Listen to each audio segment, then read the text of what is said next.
It's a real pleasure to be here in Pontio at Bangor University on behalf of Literature Across Frontiers. And I'm saying diolch yn fawr iawn Zoe for the invitation to present this edition of the Llyfr Visiting Writers Series. Literature Across Frontiers helps writers' development through worldwide travel and exchange. And our sister company, Wales Literature Exchange, promotes the literature of Wales to the world. Wales Literature Exchange Translation Collection houses over 300 books by Welsh writers translated into 30 languages, over 30 languages. This Reading Wales in Diverse Languages project is a little different to our international work, in that its intention is to redirect books originally intended for the foreign markets and bring them back to Wales to be enjoyed by readers in their native language. So we've been holding events throughout Wales with people who speak languages other than Welsh and English and introducing them to books from Wales translated into their language. So, yeah. She needs no introduction, but Manon has a book translated into many languages, from originally from Welsh and into English, and her work is reaching audiences worldwide.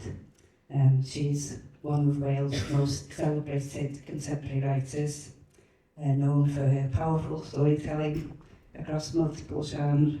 She's won numerous awards for her fiction, plays and children's books, and last year she was awarded an honorary degree from this university, Bangor.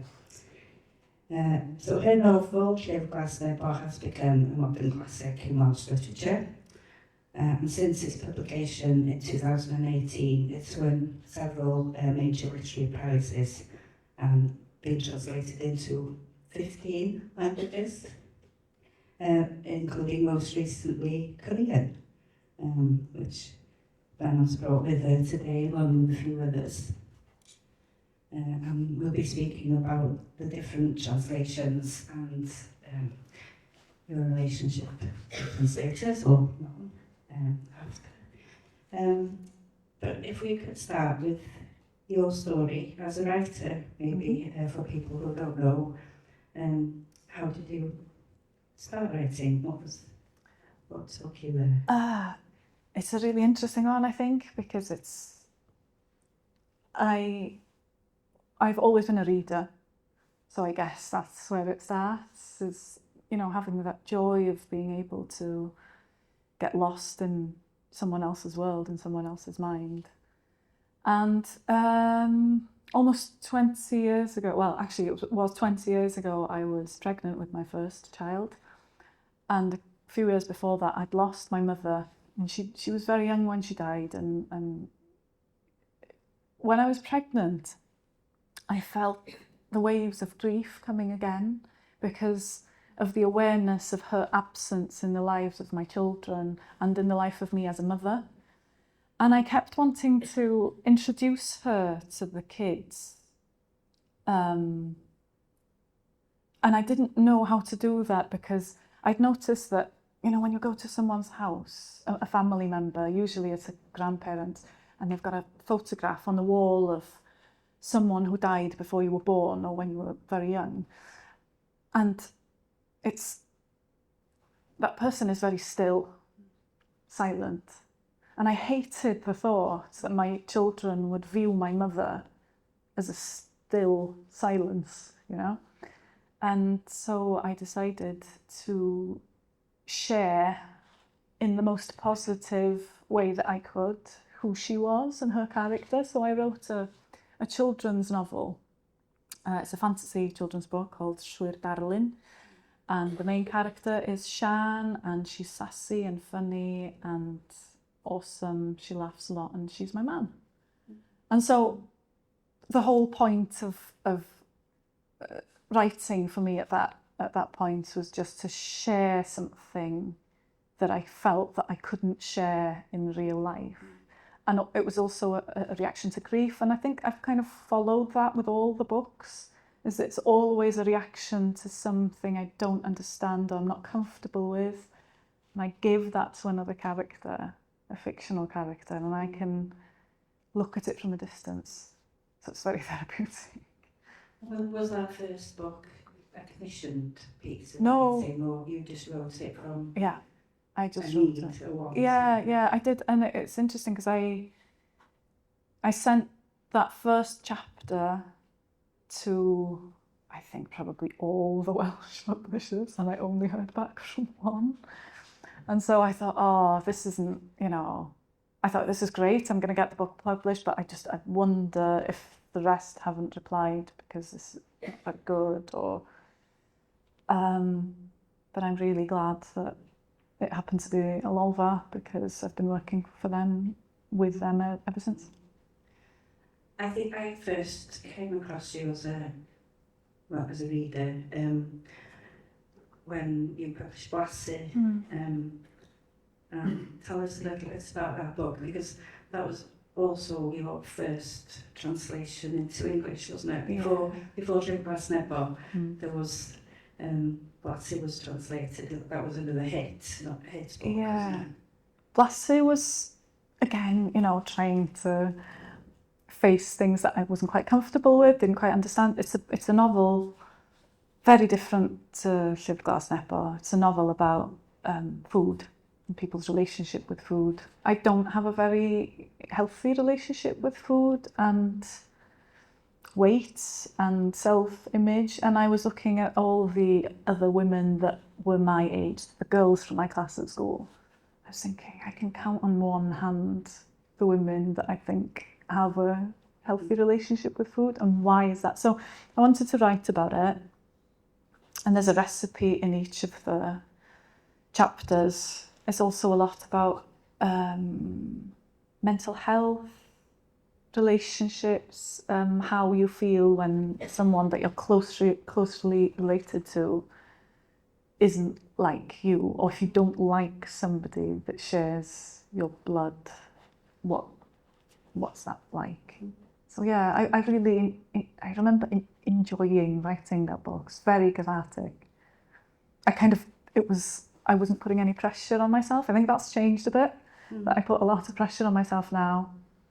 But at that time, I remember writing Blassie, it was exactly what I wanted. I wasn't thinking about readers, and that gives you a greater freedom, I think. I can see a parallel there with Llyfr Glas Nebo as well. Definitely. Writing that for yourself, and we'll come back to that. Yeah. But the decision to translate Blassie into the seasoning, how did that come about? Well, it was... A publisher had approached me about it, and I was very nervous about the English language, using the English language. Although I do feel that I'm more confident that I write correctly in English than I do in Welsh, which is weird because, I speak, read, watch, listen to maybe 80% of what I do is in Welsh. But I just felt that I have a high level of education. I have an A level in English. I don't have an A level in Welsh.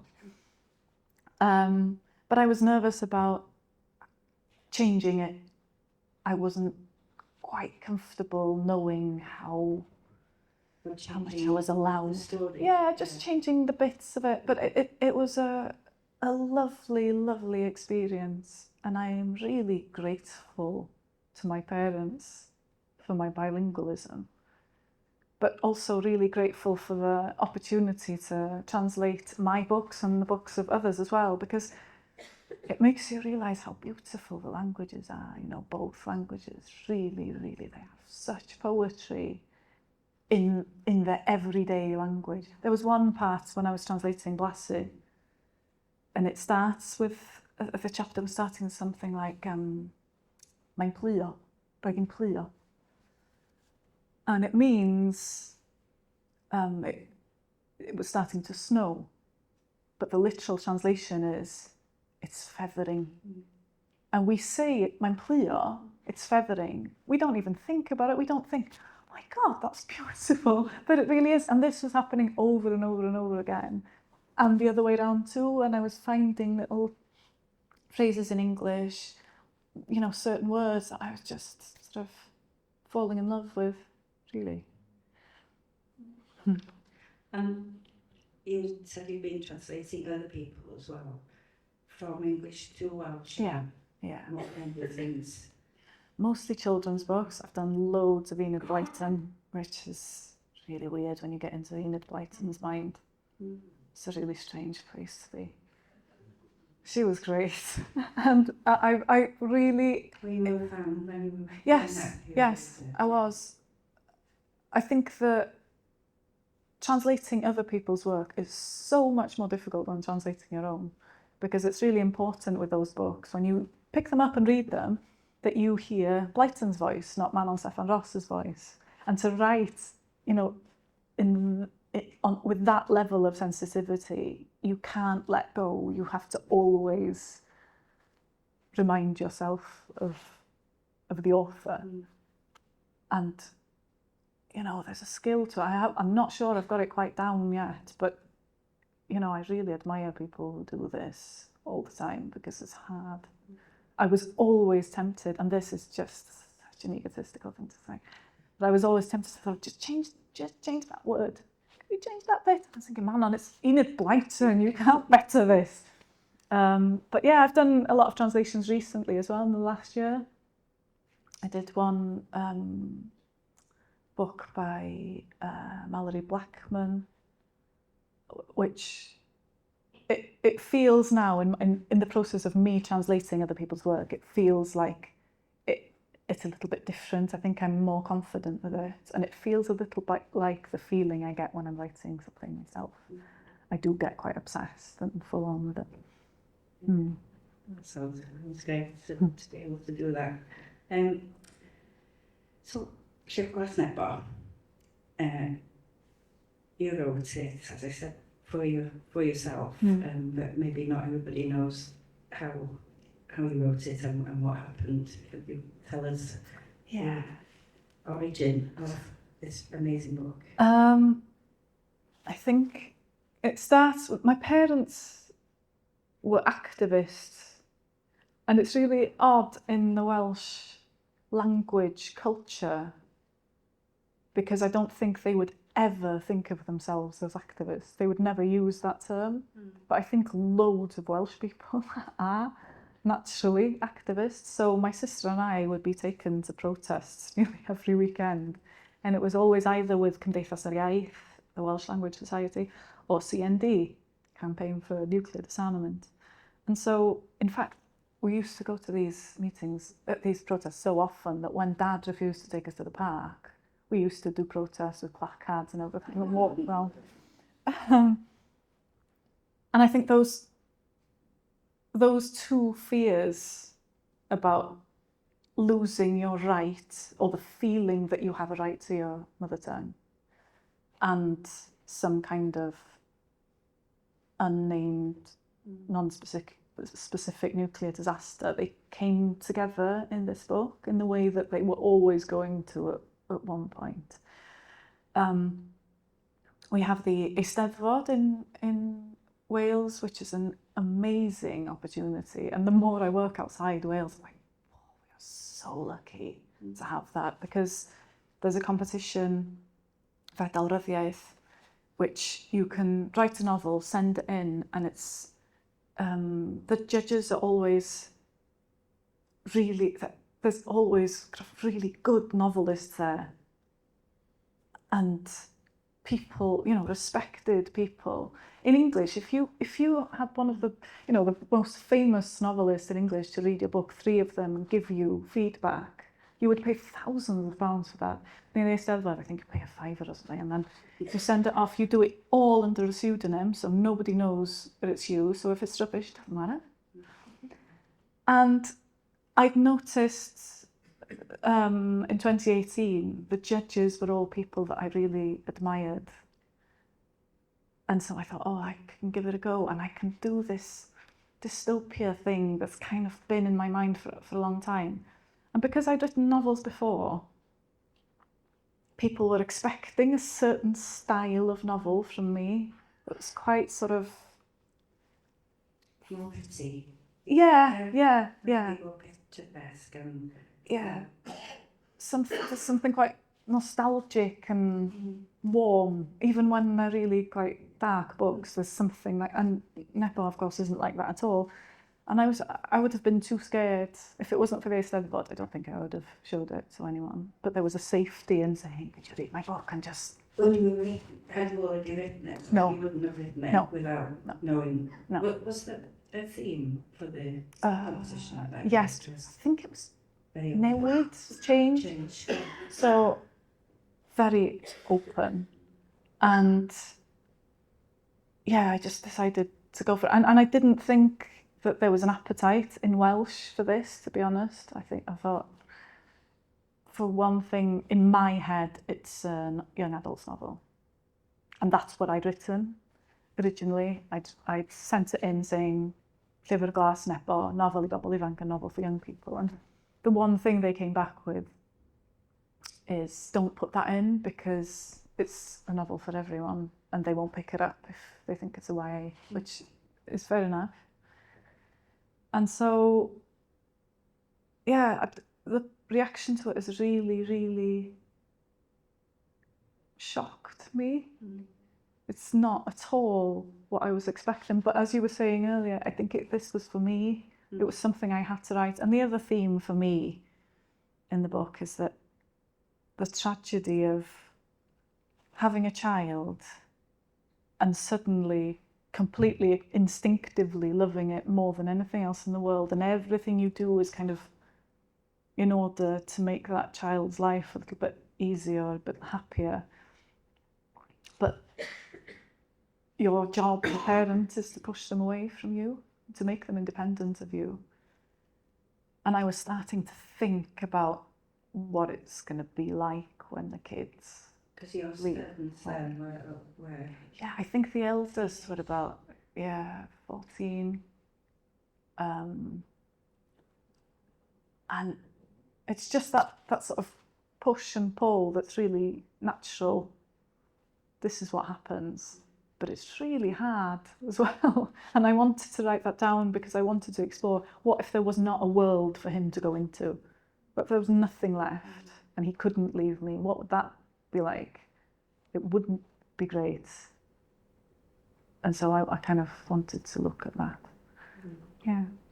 Obviously it was reprinted almost straight away. Yeah. More than once, I think. I think one of the great things is in the Eisteddfod, so they don't say who's won or what's up. They have one day and they have the ceremony, and they say the pseudonym, and then you have to stand up. And as soon as you stand up, your book is published. So they open the boxes outside. They have these. So it's the greatest launch you can have. It's live on TV. It's the greatest. People buy the Eisteddfod books, even if they don't like the sound of them. And some don't read them. Yeah, some don't read them. Buy them and keep them. So I think if it would have come out and it wouldn't have been a Eisteddfod book, people would have thought, oh, it's a dystopian, it's about the end of the world. It sounds a bit depressing, which it is. But yeah, so it was just surreal.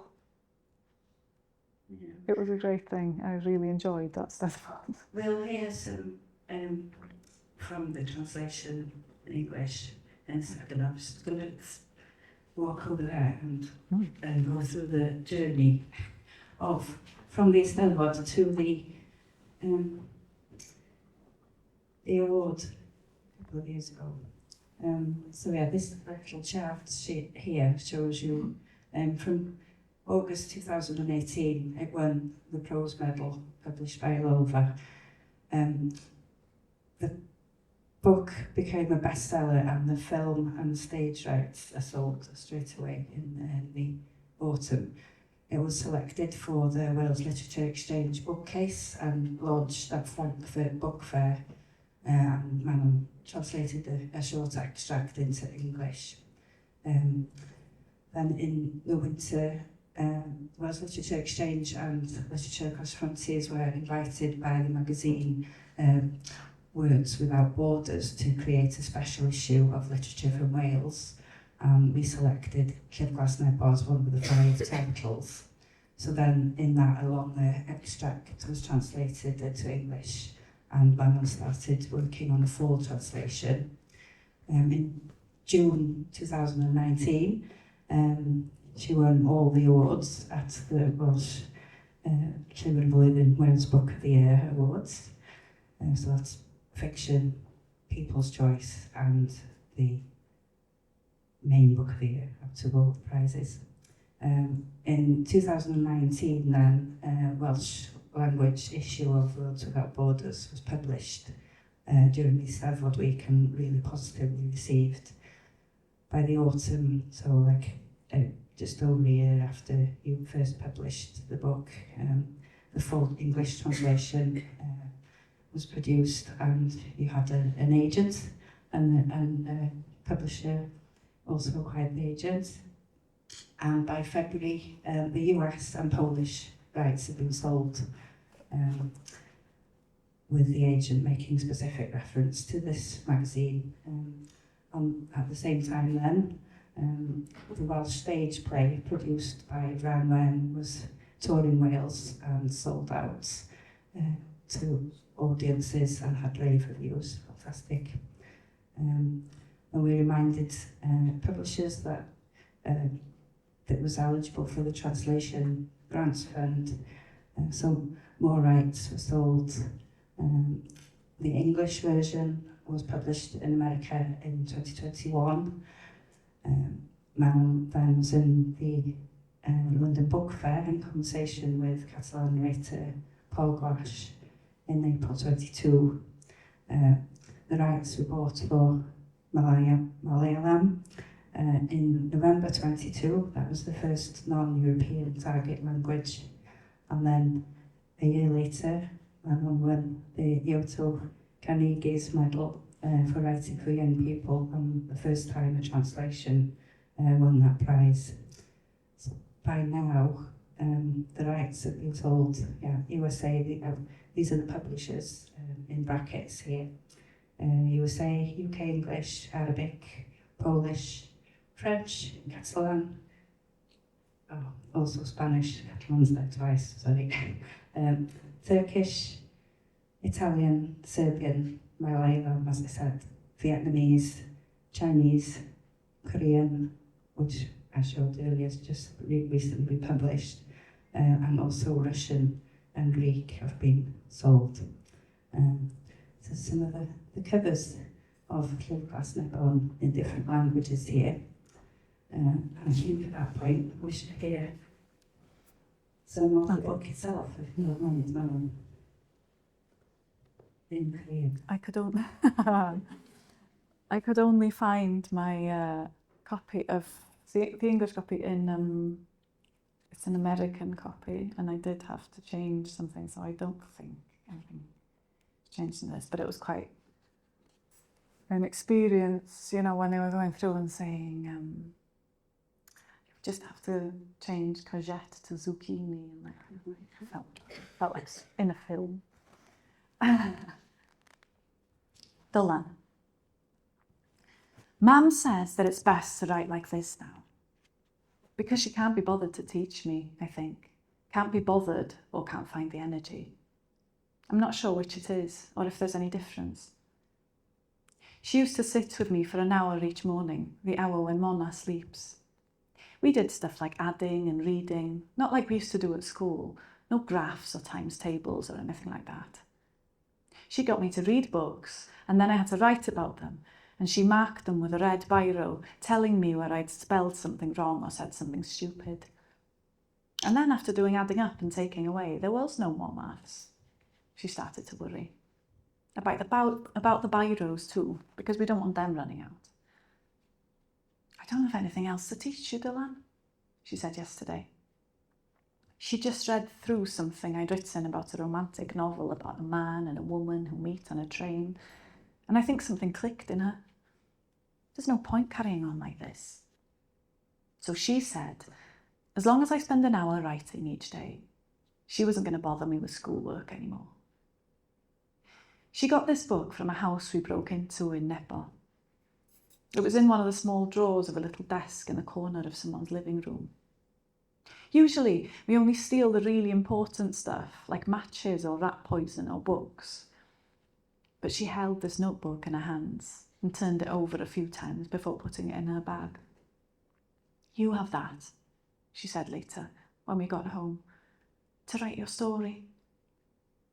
"The Blue Book of Nebo," I smiled, taking the book from her. The pages were blank and wide, like a new day. "Eh?" asked Man. "Like the Black Book of Carmarthen or the Red Book of Hergest. That's how they did it in the olden days. I'd read about them in a book about Welsh history. Important books that said something about our history, and now is a part of history, isn't it? The book's jacket is a lovely, rich, dark blue, almost a black. Bible black, Dylan Thomas said. But you can tell when a book is a Bible without even looking at the spine for the title. You just know. My book doesn't look like an important book, but all books are just words strung together. After that, I put the book on the top shelf in case Mona got hold of it, and I went up to the lean-to to fix the corner that's leaking. You wouldn't believe how much water can get through a tiny hole like that. It only needed a tiny lump of Play-Doh and then a piece of tarpaulin on top of that, about 2 inches square. I could only spare one nail, because there aren't many left. It'll do for now. Mona started crying, and Mam went to fetch her from the crib. There's a hell of a view down from the lean-to, towards Carnarvon, where you can see the castle towers jutting out like gnarling teeth, and then the sea and Anglesey beyond it. I can't ever remember going to Anglesey, but Mam said I went loads of times when I was a little boy. There were nice places to go for walks, Mam says, and loads of lovely beaches all around, because Anglesey is an island. I was thinking about that yesterday when I was sitting on the roof of the lean-to looking out, seeing the sea and the island, which looks too big to be an island from here.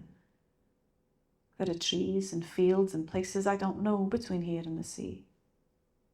Yesterday was a cold day, cold enough to make my mouth steam like snow in a saucepan. I sat there thinking about all those people in the olden days, poor things, going to beaches in their cars and sitting there all day with nothing to do. Standing with their feet in the water, then splashing about a bit and then having a picnic. I try not to think about those people too much. Then I heard Mam coming out with Mona strapped to her breast, and I climbed down the ladder. There was too much to do to waste time thinking about Anglesey and the times that had happened before now.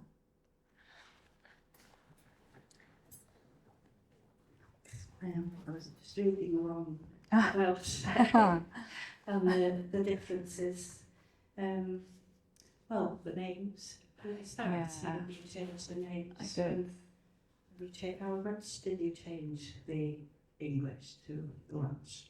Well, the decision to change the names was a really pretentious decision that I regret very much. Because when I was translating it, I was aware that it had to change quite a lot and it had to feel like a new novel to me. And so I thought, I'll change all the names. But interestingly, I didn't change Rowena's name, and I don't know why. But what's happened is that some of the translations have been translated directly from the Welsh and some from the English. And so each country has a different name for Dylan/Sean. Mm. And when I chat to book clubs, I start talking about Sean and they get confused. They don't know who I'm talking about. So I just regret doing that because it's a really complicated thing. Mm.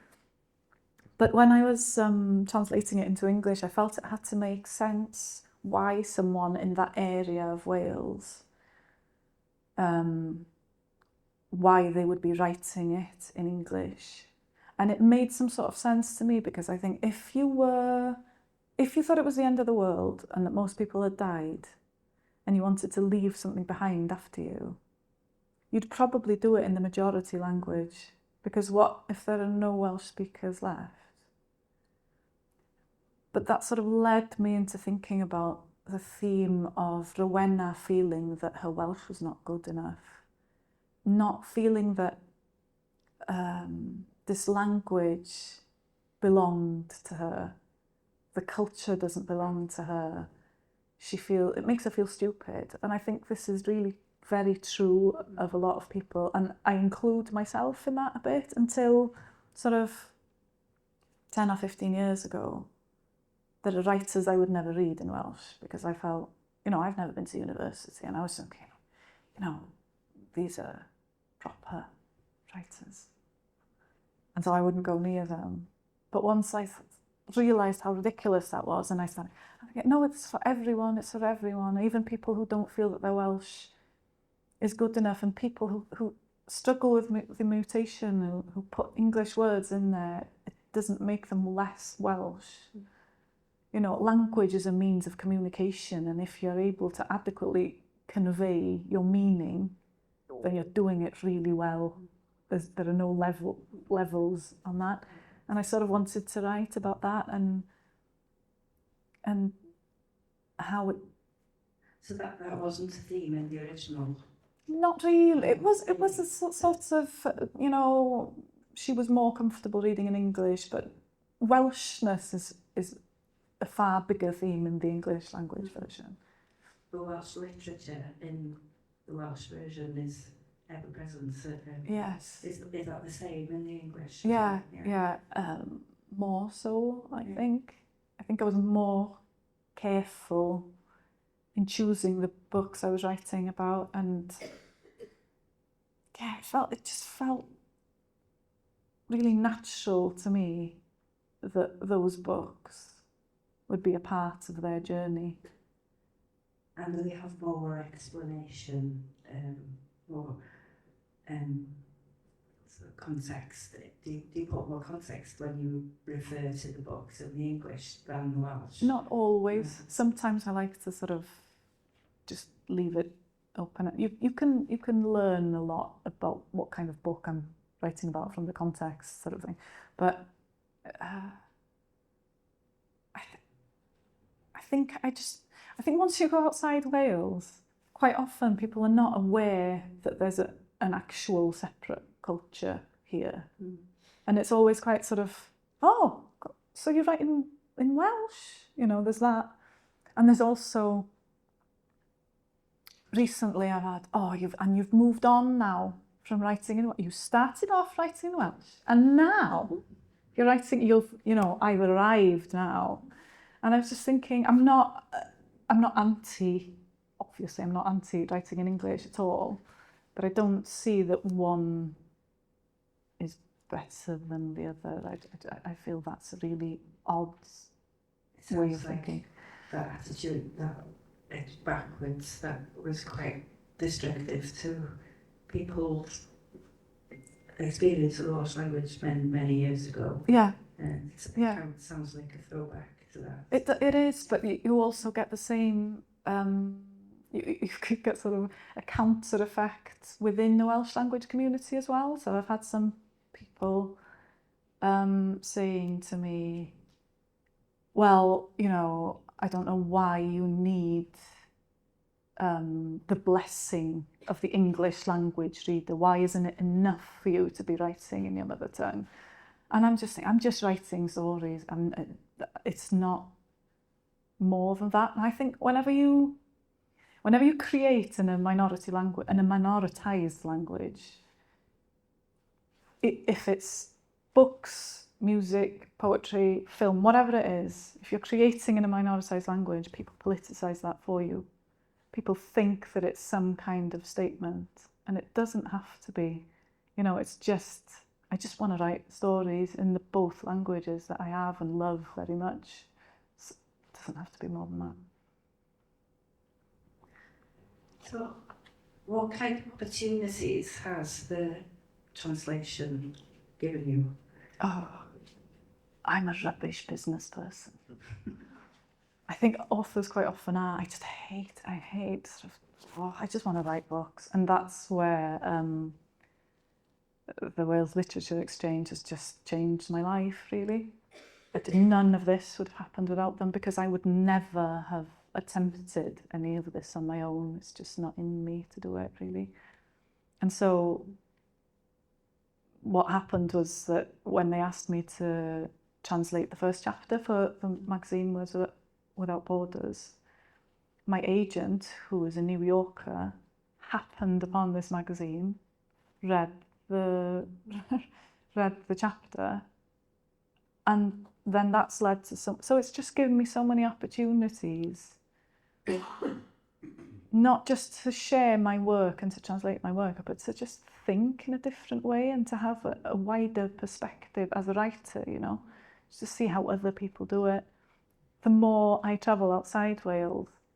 So you've been Yeah. countries where the books be published? Yeah, it's been amazing. I went to Barcelona because the Catalan and the Spanish were published around the same time, and that was just fantastic. One of the best things about going to Barcelona was everybody I was meeting. You know, when you go abroad and you say that you're Welsh and everyone says, oh, Gareth Bale, they were all saying, Angharad Price. Everyone was like, what? You know, Angharad, and so they were all obsessed with Angharad Price. It was brilliant. I went into this. Yeah, her translation was really, really successful. So yeah, and I had the opportunity to go to Gibraltar, which was bonkers place, really interesting culturally and in regards to identity. It's really, really fascinating. I was just given the opportunity to go there with my family, live in a house for 2 weeks and write and pop into some schools and have some conversations. It was just things like that, again, you know, I would never have gone for those opportunities on my own. I always need someone behind me to do that, because I'm not really a go-getter in that sense. So it has been, and it's completely changed what I want to write and how I want to write in a positive way, I hope. Well, how has that changed what you want to write? Because I think it's given me more freedom, in that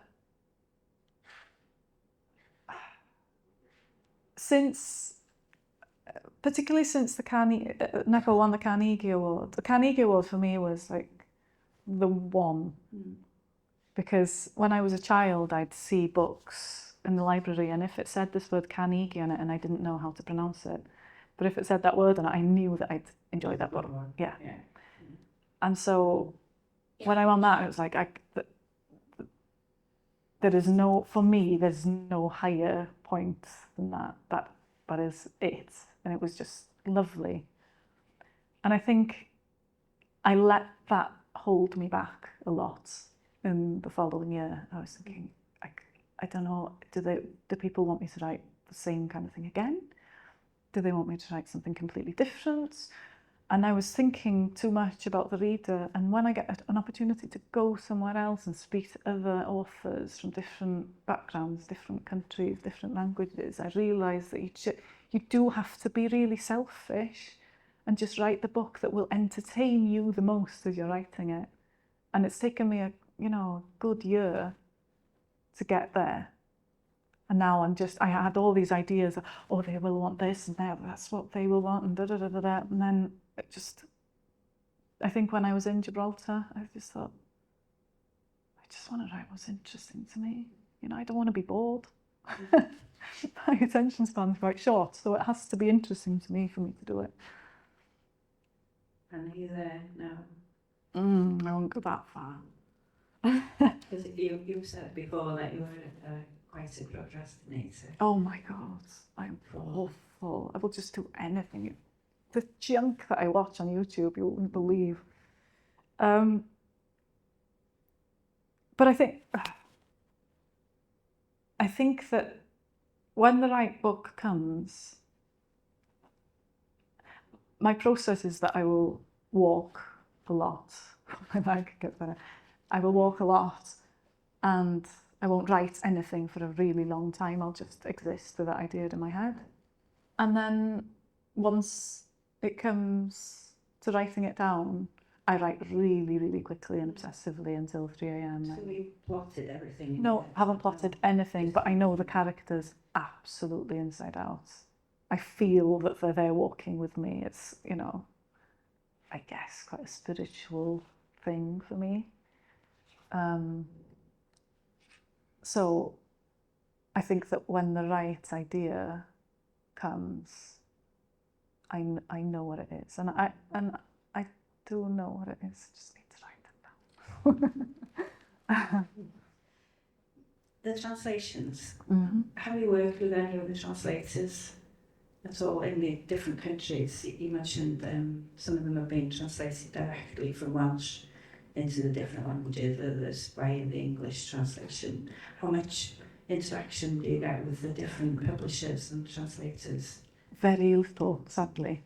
I think the first translation from the Welsh was Polish, and I'd met Marta before. So she got in touch and we had a conversation.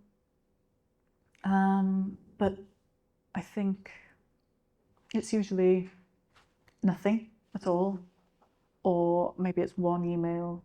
But actually, recently, over Christmas time, I had a message on Instagram saying, "Hello, I am translating your book into Korean. And I was just wondering if I could ask you a few questions." And I was saying, "Oh yeah, that's fine." And she asked me some really interesting questions that made me, that it sort of, I think we changed one another a little bit from afar, because we don't know we have no contact in real life. I don't know, you know, who she lives with. I don't know anything about her personal life at all. But while we were chatting, there was a lot of sort of political upheaval in South Korea. And I was asking her, "Oh, I'm seeing this on the news, are you okay?" And then she was sending me photographs of her protesting, and it was really... And then she would send me that picture and she said, "Oh, by the way, I'm just translating this one bit. Can you tell me what the WI means?" I was like, "Oh, God, this feels really weird to be talking about the WI." And the other thing she asked was, "What is a lean-to?" And I Googled and I took some photographs and I explained. And in the book, the main characters go and sit on top of the lean-to because there's a better view. And then she asked, "Okay, so in Britain, do you go and sit on top of your lean-to?" And I was like, "Oh no." But it made me realise how little I know about other cultures and how much I'm taking for granted that people understand that, you know, this little thing in the book and this little tiny, you know, and it would be the same if I was reading something in Korean. My experience of it would be completely different, which makes it a different book. And I find that really, really fascinating, that in each language, even if it's translated word for word, it's going to be quite different, I think. So would you say the act of translation is a creative thing when people learn about each other's cultures? Absolutely, yeah. It's, I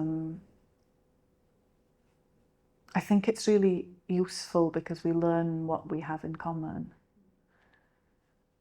But also just the details of people's lives. And things like in the Welsh version, the original Welsh, there's a lot about Christianity, a lot about the Bible. And for me, you know, I didn't think twice about that, because in the Welsh language culture, when I was growing up, all of us went to chapel. Everybody in the village went to chapel. It wasn't really a religious thing, it was a social thing. It's the only place you can go where everybody speaks Welsh. And because religion was in the centre of that in some kind of very quiet, placid way, I think we have a different relationship with Christianity if we've had that as part of our backgrounds. Whereas if it's translated into English, or particularly when it's published in America, Christianity is more of a theme, if you like. It's bigger. Whereas for me, is that the case in the English language version? Yeah, I haven't changed anything in regards to that. It's more visible than it was. I just think it feels bigger because the context is different, the reader's context is different. So in English, I think it can feel like the theme is a little bit more pointed, whereas in Welsh it just felt completely natural that it couldn't happen any other way. So that's really fascinating to me, and I do feel like Iesu, the Welsh word for Jesus, he's a completely different person to Jesus in my head and in the heads of these characters, and I find that really, really, because that's the ultimate translation, probably, isn't it? And we're lucky in Welsh as well, because when the Bible was translated into Welsh, it's so beautiful. It reads like poetry. So the other languages in other countries that don't have that. Yeah. Do you know what they've done? Well, they've kept it as a theme, but they changed it to a different religion. I don't think so. No, but it's interesting because it could in every completely different. Yeah, significance. And there's something really thrilling in the fact that I, as the author, will never understand that. I'll never be able to grasp other people's reading of my book. It's fantastic. Unless you meet somebody who will translate for you. But even then, you don't, that experience of it's a lifetime, isn't it?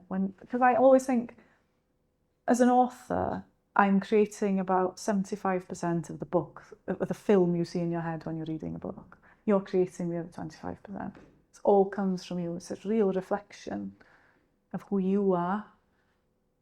And I really, that idea appeals to me so much because it's not mine anymore. It's gone, which is scary and lovely. We've moved on about different languages, but also different formats. It was, you adapted it yourself into a play with Ran. What was that experience like? How creating a person that you would see, also the characters? Terrifying, really horrible, actually.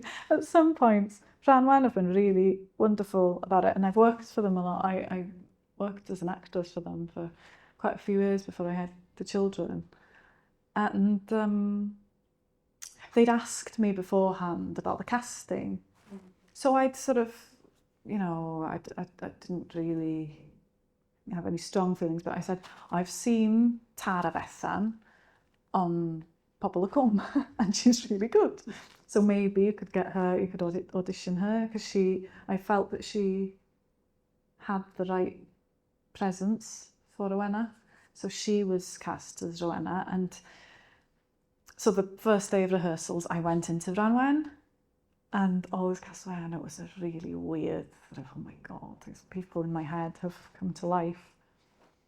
But I kept looking at Tara and I was a bit of a cow to her because I kept thinking, I just felt uncomfortable with her, and she's a lovely, lovely person, and I was fine with everybody else, but I just felt, and then after a kind of couple of days, I said, I'm gonna have to sort this out because I'm just not being nice. So I went to her and I said, I'm really sorry that I'm being a bit weird with you, but I'm just coming to the realisation that there's a lot of me in Rowena, and that's really uncomfortable for me to face. And she said, thank God you said that, because I'm basically acting you. I was like, oh gosh. so that part of it was really uncomfortable, but in a way that was helpful to me as well. I don't know if it was for her, but I really enjoyed exploring more than what was in the book. Yeah. Through the writing of the play, Yeah. you put more of yourself into Rhona, do you think? I think there's a lot of me in her in the book, but I hadn't been honest with myself about that before the play. And facing Tara and thinking about how she was going to play this character and how I was going to write her for Tara, it made me sort of go, yeah, that's a lot of me there. Nobody wants to admit that, I don't think, but there we go. It's also been adapted for Radio 4 as Book of the Week. Yeah. Not long ago. Yeah. Were you a part of that? No, I wasn't.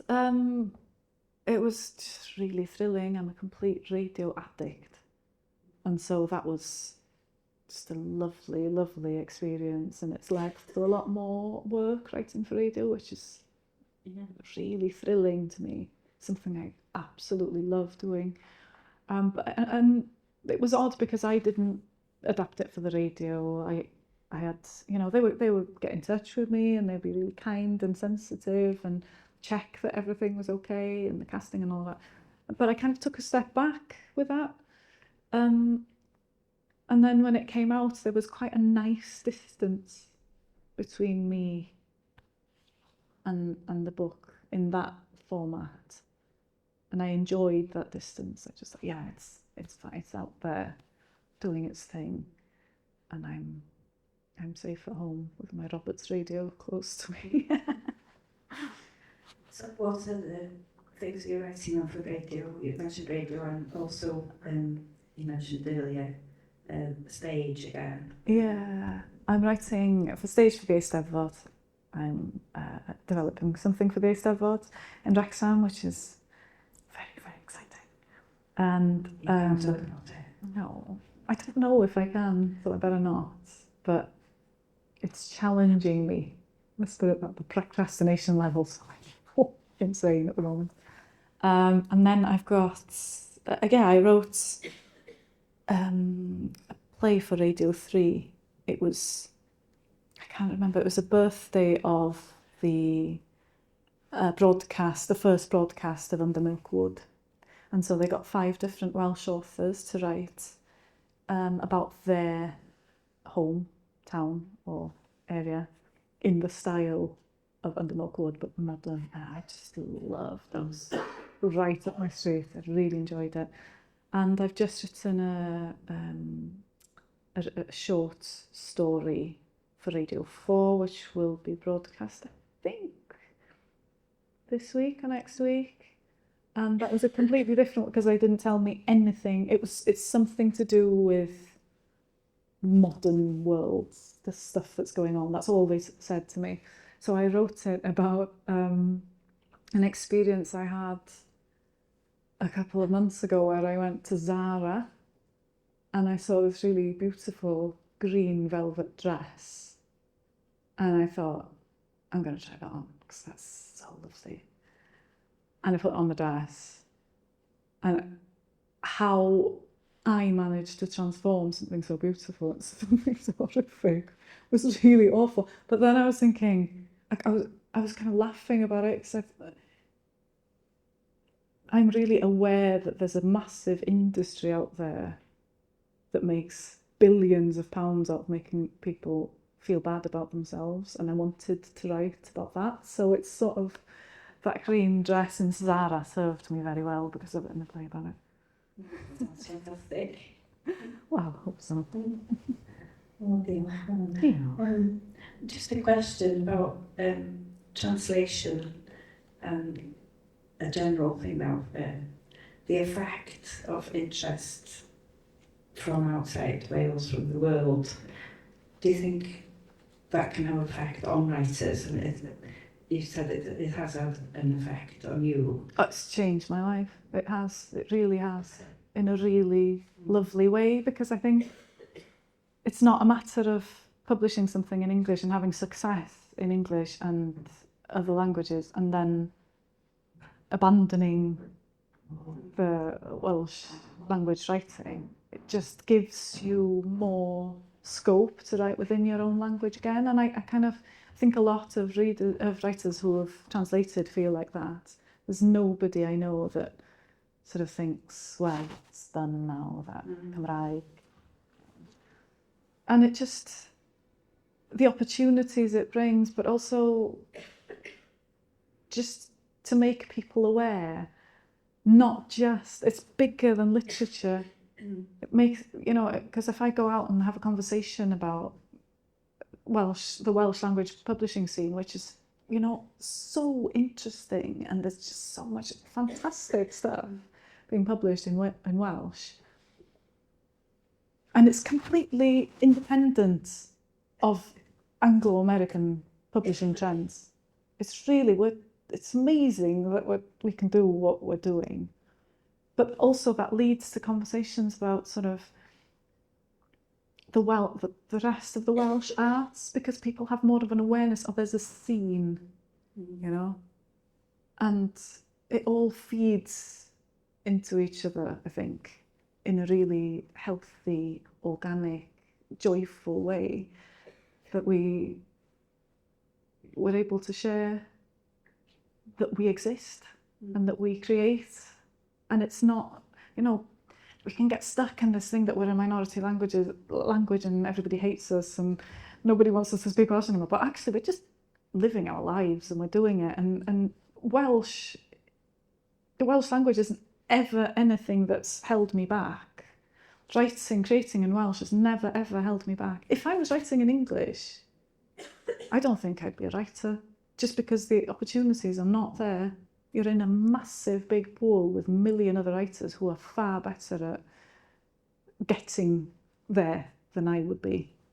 So my Welshness has been nothing but an opportunity and joy for me, and I think we should share that a little bit more, instead of, you know, you have to save a dying language. Yeah. Just so speak it and love it. And create. And create. And share it. And it's all about sharing. Yeah. So diolch am Manon. Thank you for sharing. Thank you for listening. Thank you Zoe again for the invitation to come here. And yeah. Diolch. Diolch. Diolch. Diolch.